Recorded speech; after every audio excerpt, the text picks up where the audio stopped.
Hello mga katropa, welcome back to my channel, Edmond Reyno. For this vlog, samahan nyo ako dito sa bayan ng Bolinao, Pangasinan. Pupuntahan natin ang Bolinao Falls. But before that, please subscribe my YouTube channel, Edmond Reyno. And mega shout out kay Dr. Genevieve Grace Ganong, obstetrician gynecologist ng Nazarene Hospital, which is located at Lingayen, Pangasinan. Meron din po silang YouTube channel, Gen Ganong. So paki-visit po yung kanilang channel at very informative po yung kanilang mga videos, especially po sa mga nagdadalang tao o mga buntis. And shout out din sa Cacho de Vera Drugstore, which is located at Anda, Pangasinan. So tara mga tropa, puntahan natin ang Bolinao Falls. So ayun mga katropa, nandito na tayo sa entrance ng Bolinao Falls. So actually hindi ko alam kung gaano ito kalayo kasi first time ko rin ito pupuntahan. But syempre, itatry natin puntahan at sabi nga kasi nila is merong Bolinao Falls 1, Falls 2, saka Falls 3. So punta natin yung tatlong falls. So samahan nyo na ako at puntahan natin ang Bolinao Falls. Arat na!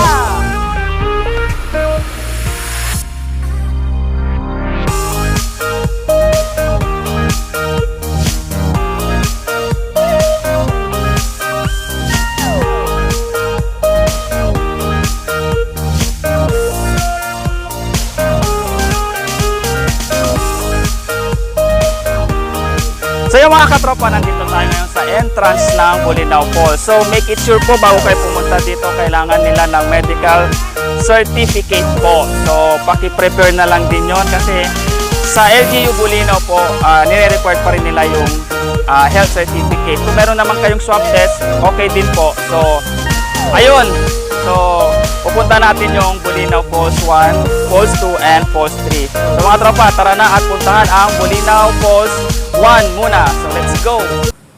So nandito na tayo sa Bolinao Falls 1. But first of all, ang entrance po dito is 20 pesos. Then kung may sasakyan kayo, meron din siyang parking fee which is 10 pesos po per vehicle. So tara, tingnan na natin yung Bolinao Falls 1 sa baba.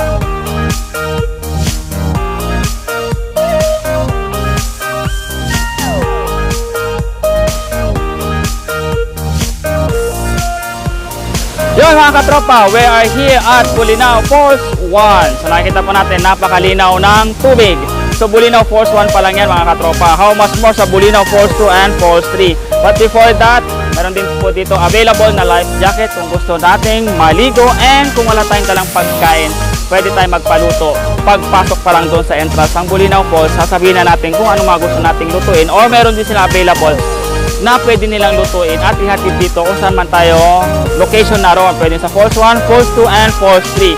So mga tropa, sulit talaga yung pagod natin pagbiyahe ng malayo, mapuntahan lang ang Bolinao Falls 1. So tara, tingnan pa natin anong meron pa sa Bolinao Falls 1. Arat na!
So ayun, welcome to Bolinao Falls 2. Ayan, so natapos natin yung Falls 1. So our next is Falls 2.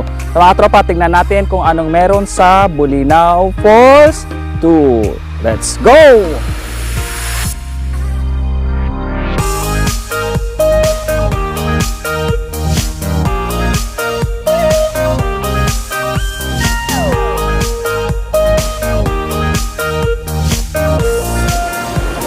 ayun mga katropa, welcome to Bulinaw Falls 2. So dito po medyo mababa lang po yung falls dito. Actually parang pwede rin siya for kids. Kung pwede nang lumabas yung mga bata, pwede na rin siya dito sa Bulinaw Falls 2. So dito is, tawag dito, hindi kataasan yung falls. Although maganda siya kasi ang cute nung falls, diba? Kita natin sa likod.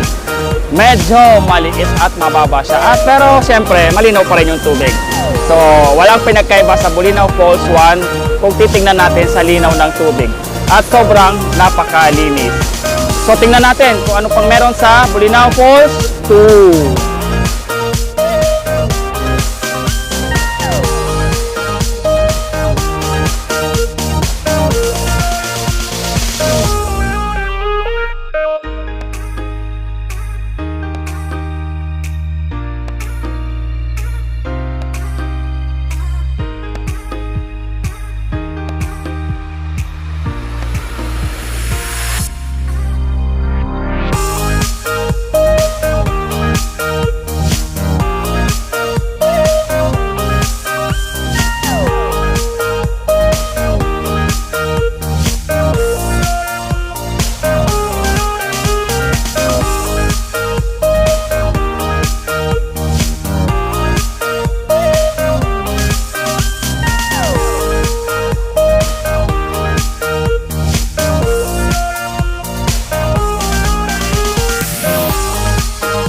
So ayun mga katropa, again, Falls 2.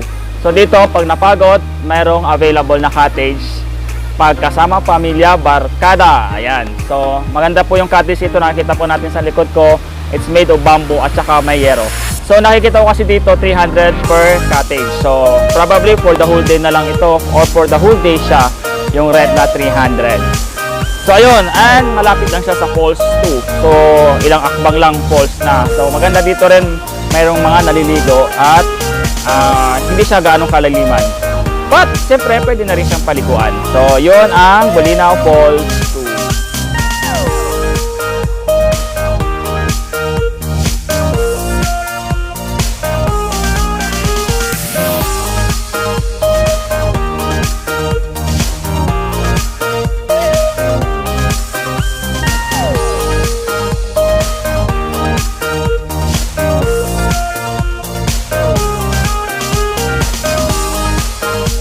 So ayun mga katropa, it's Bulinaw Falls 3. So this is the last destination. Ganun eh. So tingnan natin kung anong meron sa Bulinaw Falls 3. Tara na! So ayun mga katropa, nandito na tayo sa Bulinaw Falls 3. So sa likod ko yung Bulinaw Falls 3. So napakaganda siya at tirik na tirik ang araw. It's 11:30 na ng tanghali. So tingnan natin kung ano pang meron sa Bulinaw Falls 3.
So ayun mga tropa, natapos din ang ating pagpunta sa Bulinaw Falls. So punta na natin ang Bulinaw Falls 1, Falls 2, and Falls 3. So grabe, napakagandang pumunta dito at mamasyal at maligo. So kailangan ko lang tapusin itong aking vlog para ako rin po ay makaligo sa Bulinaw Falls. So actually nasa likod ko is Bulinaw Falls 3. So bago ako magpaalam sa inyo, I would like to thank the Tourism Office of Bulinaw, Pangasinan and LGU of Bulinaw, Pangasinan. And yun nga po, please subscribe my YouTube channel, Edmond Reyno, at paklik na rin po yung bell button para updated tayo sa ating mga vlogs and videos. So, for the meantime, I'd like to say goodbye and masanto siya agaw at sikayon amin.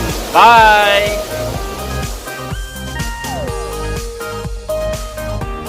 Yo, what's up? Ay, malay.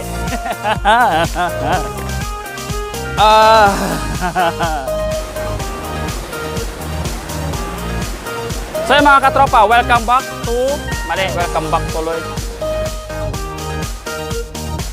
So yung mga katropa, welcome back to Bulinaw. Ay, welcome back. Wala lang sana kung